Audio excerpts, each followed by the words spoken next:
ఎవరికి ఏ protocol invitations ఇవ్వలేదు. ఎవరికి ఇంట్రెస్ట్ ఉంటే గవర్నమెంట్ ప్రోగ్రామ్ వాళ్ళు వచ్చి పార్టిసిపేట్ చేశారు. రెండవ పాయింట్, మీరు ఎప్పుడు అలంకారపల్లి మీ పేరు మీద రాయించుకున్నారు?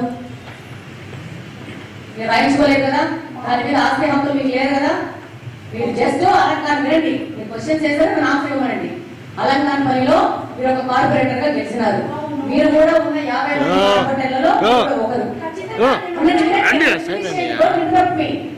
ఫినిష్ చేసినాక మీరు మాట్లాడండి. సో మిగతా 47 మంది కార్పొరేటర్స్ తలపాల నియోజకవర్గంలో వచ్చిన కార్పొరేటర్స్ ఎవరికైనా ఫోన్లు వచ్చినాయా? ఎందుకు చేయలేదు, ఎందుకు చేస్తారని నా క్వశ్చన్. ఒక నిమిషం ఆగండి, మీకు చాలా కావాల్సిన సమాధానం నేను ఇయ్యను. నేను ఏమి ఇవ్వాలనుకుంటున్నా అదే ఇస్తాను. అది వినే వరకు ఓపిక అనేది ఉండాలి మీకు. అర్థమైందా? ఎవరు రవిరెడ్డి, ఎవరు ఎక్స్ వై జెడ్, నన్ను క్వశ్చన్ ఏంటండి. రవిరెడ్డి ఎవరో మీరు వెళ్ళి మీ కార్పొరేటర్ ఏ కార్పొరేషన్ లో మీరు గెలిచారో ఆ కార్పొరేషన్ రవిరెడ్డి ఎవరో మీరు కనుక్కోండి. అర్థమైందా? రెండో పాయింట్ వినండి. నేను I repeatedly asking you to listen. అర్థమైందా? ఏ ఒక్క 47 మంది కార్పొరేటర్స్ కి ఇన్విటేషన్ లేదు. అందులో మీరు కూడా ఒకరు మాత్రమే. ఫస్ట్ థింగ్ అర్థమైందా? గవర్నమెంట్ ప్రోగ్రామ్ ప్రకారము ఎమ్మెల్యేలకు ఆదేశం వచ్చింది. ఎమ్మెల్యేలు వెళ్ళి ఇన్వాల్వ్ అయిపోయి 3 కార్పొరేషన్స్ డిసైడ్ చేసుకోవడం జరిగింది. దాంట్లో వాళ్ళకి కోఆర్డినేషన్ ప్రకారము మాకు సంబంధించి పార్టీలో ఎలక్షన్ లో మాకు కోఆపరేట్ చేసిన వాళ్ళకి ఒక పేరు మేము ఇచ్చినాం. దాని ప్రకారం వాళ్ళతో ఇంటరాక్ట్ అయిపోయి దాన్ని అరేంజ్మెంట్ చేశారు. అంతే, దానికి ఆన్సర్ అంతే. వాళ్ళెవరు వీళ్ళెవరు, నా కార్పొరేషన్, మనమేం కార్పొరేషన్ సొంతంగా రాయించుకోలేదు, నేను నియోజకవర్గాన్ని సొంతంగా రాయించుకోలేదు.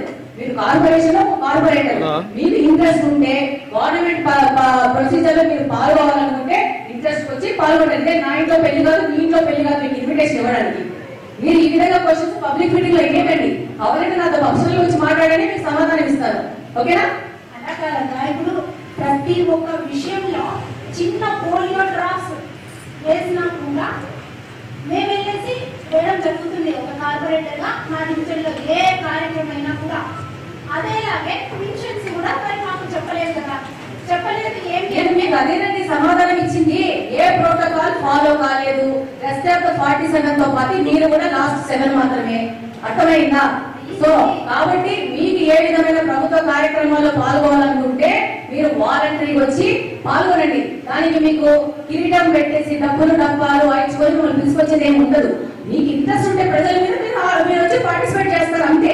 రెస్ట్ ఆఫ్ ద పీపుల్ ఎవరికి ఇంట్రెస్ట్ ఉంటే వాళ్ళు పార్టిసిపేట్ చేస్తారు. అదొక డిసిషన్ తీసుకోవడం జరిగింది. ఆ డిసిషన్ ప్రకారం ముందుకు వెళ్ళినాము. అంతేనా? ఇంట్రెస్ట్ ఉండబట్టి అడుగుతారు. మీరు ఎందుకు రాలేదు మరి? అది మీ తప్పు. మీకు ఇంట్రెస్ట్ ఉంటే మీరు వచ్చి పార్టిసిపేట్ చేయాలా.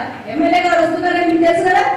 మాకు తెలియదు. మీరు వస్తారని చెప్పారు కదా. ఇప్పుడు వెంకటేష్ అనే వ్యక్తి ఎమ్మెల్యే గారు ఒక నెంబర్ ఇచ్చారట. రవిరెడ్డి అనే వ్యక్తి